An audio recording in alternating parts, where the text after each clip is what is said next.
Welcome, Dharma warrior. In this space, we walk the path of truth with steady hearts, protect what is sacred, and choose peace without abandoning strength. Breathe in presence, breathe out resistance. Let's begin. Before I begin, I want to start by acknowledging something. Since my first episode on January 5th, life has taken me in the directions I really truly couldn't have anticipated. Between an active police investigation, major life transitions, and the depth of what I've been processing, I really wasn't in a place to speak publicly. Not fully, not honestly, and definitely not in a manner that would honor my truth. So I made a decision. Pause. So when I do speak, I don't speak from brokenness, but speak from wholeness. No cracking of my voice, no unresolved pain, just clarity, truth, and a voice from a woman who has lived it and can now stand in it. There's a quote that's been sitting quite heavily on my heart lately.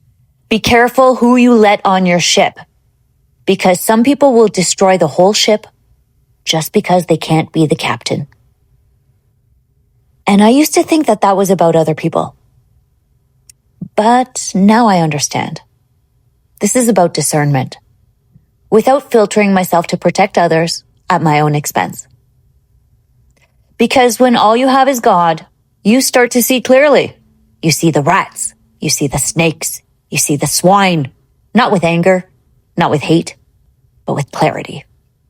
So I finally stopped asking, why would they do this to me?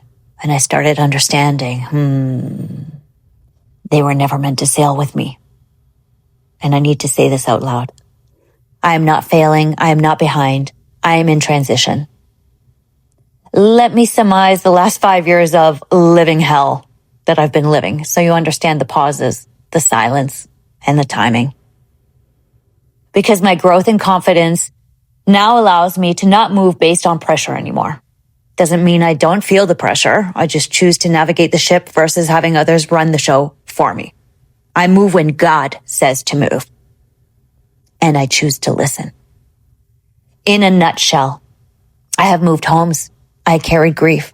I built multiple businesses. I navigated family fractures, all while trying to hold my financial world together. That's not failure. That's survival with a soul. This is what my refinement has looked like, not the polished version, just the real version. Messy, complicated, and simply put, gut-wrenching at times with no one around but me, myself, and God. Let's continue. I left my comfortable team setting in the workplace, which then I got to rise to achieve top 4% in the GTA of all realtors in 2021, all by myself. I bought my dream car. I bought a condo for my parents, which sadly they rejected. And that broke something in me.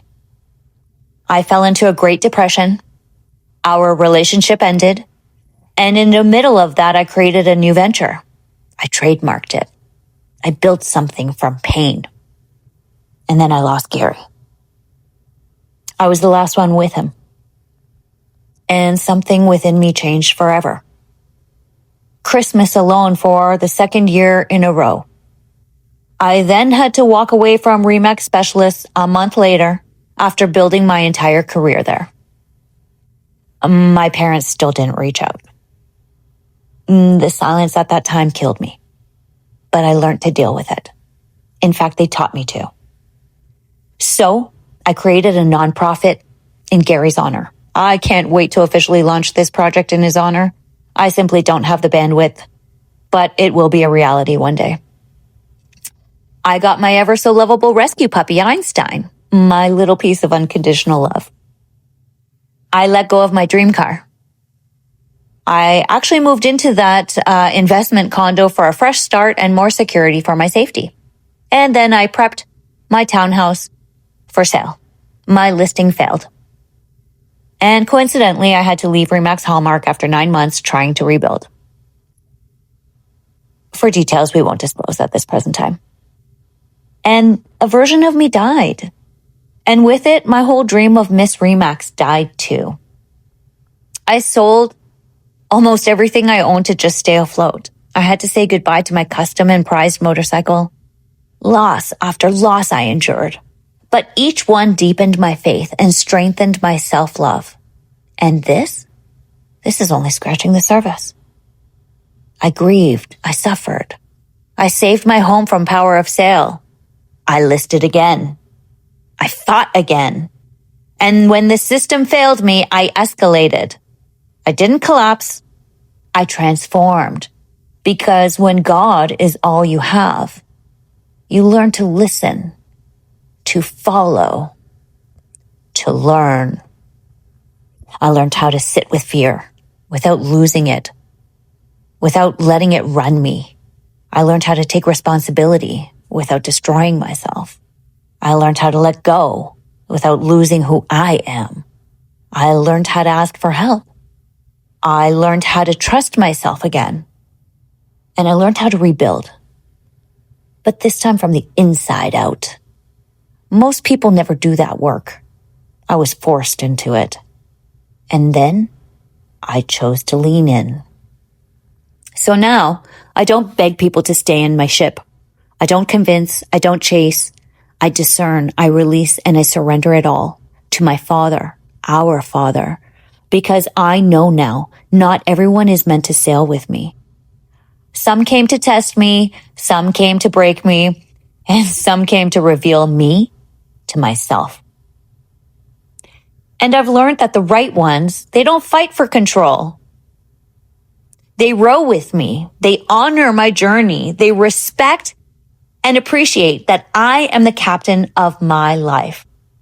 And if all I have right now is God, then honestly, I have everything I need. So I guard my ship, not from fear, but from knowing my worth.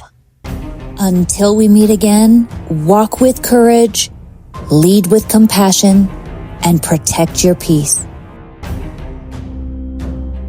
We are the same